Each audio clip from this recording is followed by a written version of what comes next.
Assalamualaikum warahmatullahi wabarakatuh. Perkenalkan saya Lila Sesli Ifadah, mahasiswa Program Studi Ilmu Komunikasi Universitas Negeri Jakarta. Pada kesempatan kali ini saya akan memaparkan penelitian saya yang berjudul Pola Komunikasi pada Hubungan Jarak Jauh antara Orang Tua dan Anak.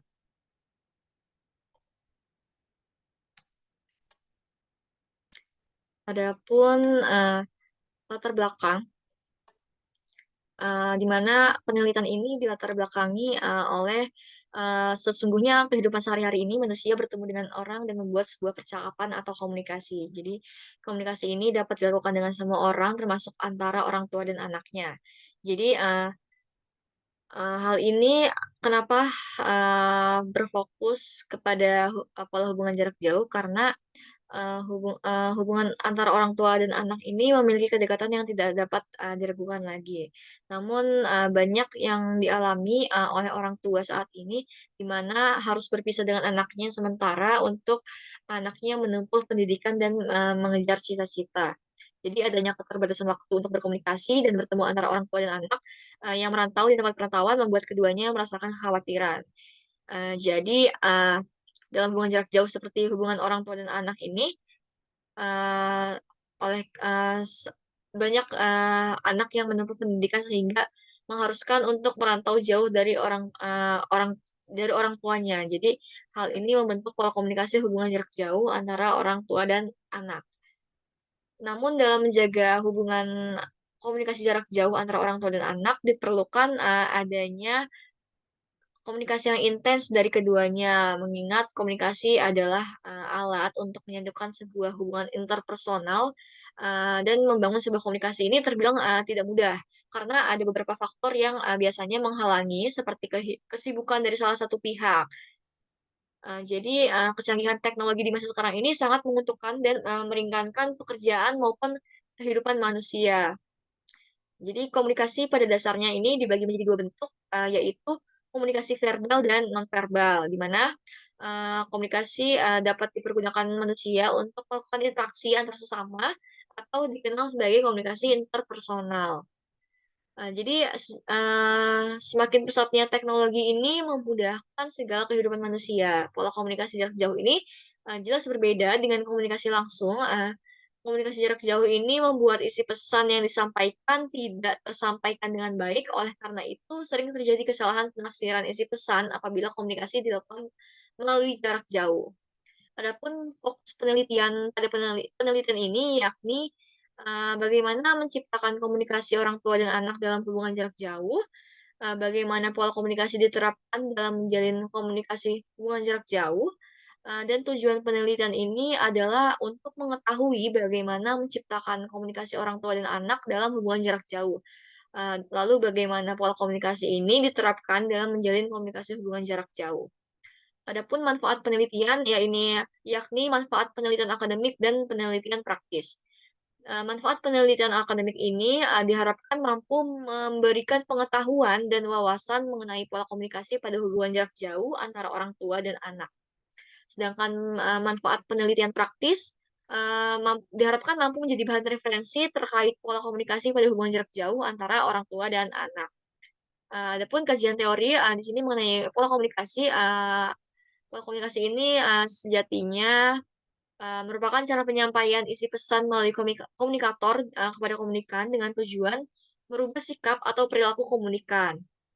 Jadi pola komunikasi yang baik dapat diciptakan melalui orang tua, maka pola pola komunikasi terhadap, anak ini akan membentuk kepribadian anak yang baik juga. Dengan demikian, pola komunikasi orang tua sangat amat berpengaruh terhadap kepribadian anak sehingga terbentuk hubungan yang baik antara orang tua dan anak. Sejatinya pola komunikasi ini, perlu dibentuk khususnya dalam lingkup lingkup keluarga karena keluarga ini merupakan, orang terdekat dan dinilai lebih intens dalam menjalin sebuah komunikasi. Jadi, penyampaian pesan dan informasi ini dapat dilakukan secara langsung, dan tidak langsung. Namun, pada penyampaian pesan secara tidak langsung ini lebih sering dan rentan terjadi kesalahan penerimaan dan penyampaian sebuah pesan dan informasi. Jadi, hubungan jarak jauh ini, mau tidak mau mengharuskan untuk melakukan komunikasi secara tidak langsung, yakni melalui media perantara seperti alat elektronik. Jadi, komunikasi dengan keluarga ini adalah, kunci keharmonisan, namun apabila adanya keterbatasan jarak, komunikasi ini terpaksa dilakukan melalui perantara, melalui kecanggihan teknologi yang dimaksud. Adapun review literatur di sini, yang pertama, penelitian yang dilakukan oleh Cynthia Permata yang di mana berjudul Pola Komunikasi Jarak Jauh Antara Orang Tua dan Anak, studi pada mahasiswa FISIP angkatan, 2009 yang berasal dari luar daerah. Dalam penelitian ini dapat disimpulkan bahwasanya pola komunikasi, antara orang tua dan anak digolongkan berdasarkan tipe keluarga. Jadi, dapat disimpulkan pola komunikasi antara orang tua dan anak ini akan berdampak pada hubungan keduanya menjadi renggang ataupun erat. Yang kedua, dilakukan penelitian oleh Siti Nurma, pada tahun 2021, di mana berjudul Pola Komunikasi Jarak Jauh Antara Orang Tua dan Anak. Jadi, dalam penelitian tersebut dikemukakan bahwasanya pola komunikasi yang terbentuk, yakni pola komunikasi autoritatif, pola komunikasi sekunder, dan pola komunikasi sirkuler. Namun dapat disimpulkan penelitian ini, hubungan antara orang tua dan anak terjalin dengan baik, yang didirikan atas 3 pola tersebut. Kemudian penelitian selanjutnya dilakukan oleh Linda Astuti dan Diah Nur Intan mengenai pola komunikasi jarak jauh antara orang tua dan anak melalui WhatsApp dalam menjaga keharmonisan keluarga mahasiswa Ilmu Komunikasi Universitas Ratu Samban. Dalam penelitian ini dapat disimpulkan bahwasanya, pola komunikasi keluarga yang baik sejatinya menggunakan pola komunikasi konseptual karena lebih cenderung terbuka dan positif. Selanjutnya, penelitian yang dilakukan oleh Irsandi Yuda yang berjudul Pola Komunikasi Jarak Jauh, Anak dengan Orang Tua, mahasiswa Fakultas Usuluddin Adab dan Dakwah, IAIN Batu Sangkar. Dari hasil penelitian tersebut, pola penelitian yang dipergunakan, yakni pola komunikasi stimulus respon dan komunikasi dua arah, yakni antara orang tua dan anak sama-sama saling bertukar pesan. Selanjutnya, penelitian dilakukan oleh Mediana dan kawan-kawan yang berjudul Pola Komunikasi Jarak Jauh. Jadi berdasarkan hasil penelitian tersebut, dikemukakan bahwasannya media yang digunakan untuk berkomunikasi jarak jauh yakni, handphone karena efektif dipergunakan walaupun, terdapat hambatan yang dialami seperti jaringan. Selanjutnya penelitian dilakukan oleh Irham di tahun 2018 yang berjudul Pola Komunikasi Anak Melalui Media Sosial WhatsApp dengan Orang Tua di Perantauan. Jadi, pola komunikasi yang terjadi di Desa Lailangga ini, menggunakan pola komunikasi satu arah dan dua arah, sehingga, cocok untuk orang yang sedang dalam merantau. Komunikasi tersebut dapat dilakukan melalui media komunikasi seperti WhatsApp. Selanjutnya, penelitian yang dilakukan oleh Muhammad Al-Rishad yang berjudul Pola Komunikasi pada Hubungan Jarak Jauh Anak dengan Orang Tua. Dapat dikatakan bahwasanya pola komunikasi yang dipergunakan yakni pola komunikasi membebaskan atau permisif, di mana pola komunikasi ini membebaskan, seorang anak dalam melakukan segala hal dan orang tua memberi kebebasan tersebut. Eee, Lalu, yang terakhir, pola komunikasi demokratif, di mana pola komunikasi ini yang menjembatani kedua pola komunikasi yang sebelumnya.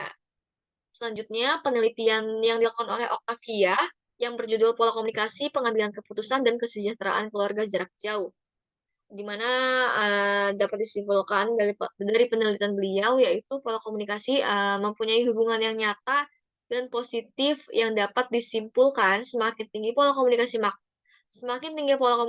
maka akan, semakin tinggi juga kesejahteraan keluarga. Selanjutnya yang terakhir, penelitian ini dilakukan oleh Vetri, berjudul Pola Komunikasi Jarak Jauh Antara Anak dan Orang Tua di Masa Pandemi COVID-19. Jadi, yang diterapkan itu ada 4 pola komunikasi, yakni, berdasarkan penyampaian pesan, berdasarkan agen sosialisasi, dan berdasarkan arah interaksi.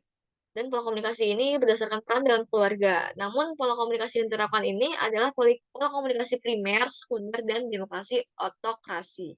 Selanjutnya ada, tabel review literatur mengenai lalu metode penelitian di sini ada paradigma penelitian, yakni menggunakan paradigma konstruktivisme, di mana menurut Creswell merupakan paradigma yang bersifat memahami konstruksi sosial dan historis, serta memiliki banyak makna.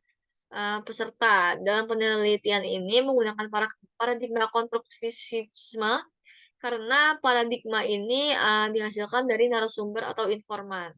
Hasil ini berupa konstruk atau realita yang terjadi oleh manusia secara individu tanpa merubah hasil yang terjadi. Kemudian, pendekatan penelitian, yang digunakan yaitu pendekatan kualitatif, di mana pendekatan, yang bertujuan untuk penyelidikan ilmiah dari metode penelitian kuantitatif yang mengandalkan data teks dan gambar. Selanjutnya metode penelitian yang digunakan yaitu kualitatif, bertujuan untuk menjelaskan suatu fenomena dengan mendalam dan dilakukan dengan mengumpulkan data sedalam-dalamnya. Jadi metode kualitatif ini lebih mengutamakan pengamatan fenomena dan lebih meneliti ke, substansi makna dari fenomena tersebut, di mana menggunakan metode studi pustaka dan wawancara. Berikutnya adalah teknik penarikan informan, dengan subjek penelitian ini, mahasiswa ilmu komunikasi Universitas Negeri Jakarta yang merantau dengan, berjumlah 5 informan. Teknik pengambilan sampel ini non-probabilitas, yang berupaya mendapatkan sampel elemen yang mudah. Pemilihan unit sampel diserahkan terutama kepada pewawancara. Kemudian metode pengumpulan data dilakukan melalui teknik wawancara, di mana, teknik itu, dilakukan dengan cara tanya jawab antara peneliti dengan, informan agar dapat mendapat informasi, atau persepsi subjektif dari informan terkait topik yang ingin diteliti. Selanjutnya ada metode pengukuran data, ada keabsahan data, di mana dilakukan untuk membuktikan apakah penelitian yang dilakukan ini benar-benar merupakan penelitian ilmiah sekaligus untuk menguji data yang diperoleh, di mana meliputi uji credibility, transferability, dependability, dan confirmability. Selanjutnya reliability coding, di mana, eee yang berarti konsistensi klasifikasi sehingga dapat diartikan bahwasannya reliabilitas coding, yakni tentang bagaimana mencari kesepakatan antara coding terhadap kategori yang ditentukan terlebih dahulu agar tidak terjadi kekeliruan pada penelitian. Selanjutnya adalah metode analisis data, yaitu kualitatif. Jadi dalam metode analisis data kualitatif diperlukan pendekatan dari data yang bersifat subjektif. Analisis dengan metode kualitatif ini tidak bersifat general karena sifatnya yang subjektif, yaitu berdasarkan pemahaman masing-masing individu atau peneliti. Selanjutnya keterbatasan dan kelemahan penelitian, di sini keterbatasan penelitiannya ini adalah review literatur yang terbatas sehingga terdapat artikel yang melewati 3 tahun ke belakang, sedangkan kelemahan penelitian, tidak adanya teori yang kuat untuk mendukung teori dari pola komunikasi. Sekian pemaparan penelitian saya, mohon maaf apabila ada kesalahan kata. Wassalamualaikum warahmatullahi wabarakatuh.